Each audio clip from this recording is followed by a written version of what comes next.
An elderly woman has died after being involved in a wreck in Montgomery County, sending her car straight into the ditch. Beautiful weather across the area today, though thermometers beginning to steam up a little bit. That's a sign of things to come. It's been 5 days since two killers broke out of a maximum security prison in New York. Today, corrections officers in helmets and body armor are searching houses near the prison, looking for any sign of the escapees. Tracking, alerting, protecting. This is WKYT News at 4. Good afternoon, I'm Jennifer Palumbo. We are turning up the heat and humidity across the bluegrass. Temperatures are pushing 90. This is a live look at downtown Lexington, where it is 87 degrees right now. Chief Meteorologist Chris Bailey has a first look at the forecast. And Chris, it's a nice day. It really is, and we're just now beginning, Jennifer, to get in on some of the heat and humidity that's really going to turn it up over the next few days. And eventually some thunderstorms will try to join the mix as well. But you mentioned a look outside. Here's what it looks like out in front of the station now. We've got the sunshine and the temperatures that are on the toasty side. We look at our live sky cam. Notice how green everything still is. We've had some decent amounts of rain here at the station over the past week and change or so. Right now in Lexington, 87 degrees. Humidity not too bad at 39%.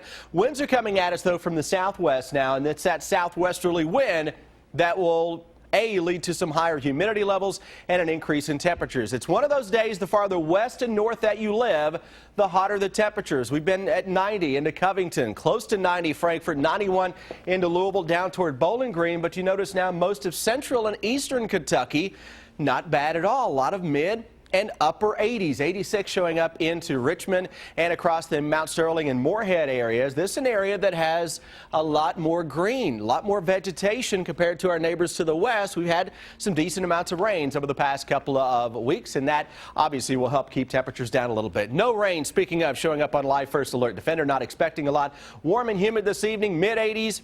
Into the mid-70s by around 11 o'clock or so. As we roll ahead, the dog days of summer, Jennifer, coming a little early this year. We'll break down what that means for the forecast when I get back in just a few minutes. Thank you, Chris. We're learning more this afternoon about a crash in central Kentucky that killed a woman. It happened this morning on the bypass at Spencer Pike in Mount Sterling. The Montgomery County Sheriff says a woman drove through the intersection and another car T-boned her car. WKYT's Jordan Valines has the latest on the crash. It's our top story at 4. The Montgomery County Sheriff says the crash happened around 10 a.m. here at this intersection, where this red car apparently T-boned another car, sending that car into the ditch. The sheriff tells us an elderly woman in the silver car was driving on Kentucky 713 towards town, but when she approached the intersection with Kentucky 686, witnesses say she didn't stop at the stop sign, putting her directly in the path of the oncoming red car. The driver and passenger of the red car were taken to a local hospital to be checked out, but they didn't suffer any serious injuries. The elderly woman was also taken to a local hospital, where she was pronounced dead a short time later. In years past, that specific intersection has been the site of other serious accidents, and the speed limit was even lowered to 45 miles per hour a few years ago. But the sheriff says accidents still happen.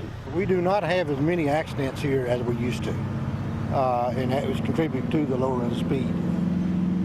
Every now and then we do have accidents, but not as many as we used to. Investigators are still trying to determine why the elderly lady went through the stop sign in the first place. In Montgomery County, Jordan Valines, WKYT. The Montgomery County coroner says the victim's name will be released once family members are notified.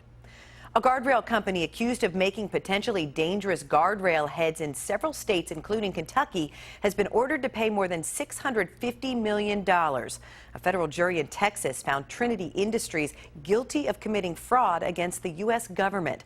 We'll take a closer look at the case coming up at 6. Our reporters are working on a number of other stories for WKYT starting at 4:30. Amber Philpott is in the newsroom with a look at some of the news in progress. Good afternoon, Amber. Hello, Jennifer. A string of car break-ins in Richmond has police urging people to be on high alert. It appears the thieves are targeting area gyms. Yesterday, 2 vehicles in the parking lot of Excel Gymnastics off of South Keeneland Drive were broken into. Police say workers at several other gyms, including the Richmond Athletic Club and Get Fit, were also targeted. Purses, iPads, iPads and wallets were among the items stolen. Police are asking for people to call if they notice anything suspicious in the areas. We'll have the very latest on the investigation on WKYT News at 5. If you are going to be traveling on Interstate 75 near the Kentucky-Tennessee border, you could encounter some big slowdowns. The Transportation Department is doing maintenance work on I-75 in Whitley County over the next 2 days. They will have to close lanes to complete their work. Today, those lane closures will be in both directions between the 20 and 28 mile points. Tomorrow, the closures will be in both directions between the 6 and 20 mile points. The Transportation Department says those closures could happen anytime between 4 a.m. and 8 p.m. A local art supporter is apologizing for a mural's destruction. The street art was destroyed on accident because of what he calls a miscommunication. A mural featuring horses and jockeys was power washed off the side of the building that houses Kentucky for Kentucky on the corner of Bryan Avenue, North Limestone. Griffin Van Meter, the owner of Kentucky for Kentucky, said the mural was removed after a miscommunication with contractors that he hired to clean the wall before putting up more murals. Coming up on WKYT News at 6, you'll hear what Van Meter plans to do to rectify the situation. That is a look at some of the news in progress. Jennifer, back to you. Thanks, Amber. Now to stories making headlines across the nation at 4. Investigators busy looking for 2 prison escapees now believe the men might have gotten away more easily if an apparent accomplice hadn't backed out at the last minute. Emily Schmidt has the latest on the search for the killers and for answers. There are moments in this upstate New York search area when all people see looking out their car windows are police, shoulder to shoulder, looking for 2 escaped convicted murderers. This kind of presence can't be everywhere, and Richard Matt and David Sweat are still free somewhere. There have been 2 possible sightings about 40 miles apart. In a small town, you know who's walking up your street. You know if it's someone that you need to stay away from. Investigators face a 2-part challenge: find the missing men and find out who helped them. One possible answer, a source familiar with the investigation tells CNN, is prison worker Joyce Mitchell. She worked with the men and may have been planning to pick them up after they cut through the prison walls, climbed through a pipe system and out a manhole. Instead, she went to the hospital with panic attacks over the weekend, potentially backing out of the plan. Sources also say someone used her cell phone to call people connected to Matt. Mitchell hasn't been charged. Her son says she would have never helped the convicts. Sources say she's cooperating. A son of one fugitive says it's hard to know what to think of the escape. Just shocking. Nobody would really expect that. It might just be in his nature. It's not the first. He escaped from Attica before too, so I don't know. New York State Police said Wednesday they had deployed all available assets as they try to keep the public safe, outnumbering the fugitives, but so far not uncovering them. I'm Emily Schmidt reporting. Investigators have released a new report about last month's deadly Amtrak train derailment in Philadelphia. It shows the engineer was not using his cell phone before the crash. In the updated report, the TSA says its analysis of phone records does not indicate any calls, texts, or data usage occurred during the time that engineer Brandon Bostien was operating the train.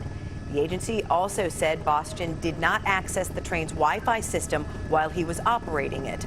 Meanwhile, lawmakers have approved new money for video cameras inside locomotive cabs to record train engineers at work.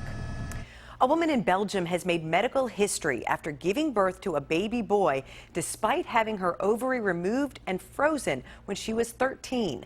The tissue was successfully transplanted back into her and she was able to get pregnant. The 27-year-old woman was 13 when doctors stored some of her tissue because she was about to have a medical treatment that likely would leave her infertile. This is the first time a woman has had her fertility restored. The hope is the treatment could help thousands of cancer patients.